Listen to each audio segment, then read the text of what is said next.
நம்பியாண்டார் நம்பிகள் அருளிச் செய்த ஆளுடைய பிள்ளையார் திருவந்தாதி. பாடல் 25.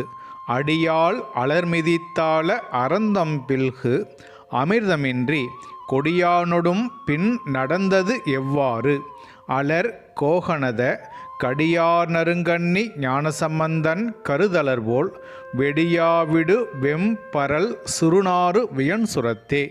இதன் பொருள்: அடியால் அலர் மிதித்தால் குருதி வெளிப்படுகின்ற அமிர்தத்தை ஒத்த தலைவி இன்று இக்கொடியானொடும் பின் நடந்தது எவ்வாறு மலர்ந்த தாமரை மலர் மனம் வீசுகின்ற தலைமாலையை உடைய ஞானசம்பந்த பெருமானது பகைவர்கள் சேர்கின்ற கொடிய பரற்கற்கள் நிரம்பிய தேய்ந்த நாற்றம் வீசுகின்ற இந்த பாலை வழியே எப்படி சென்றாலோ என்று செவிலி வருந்துவதாக இப்பாடல் அமைந்துள்ளது.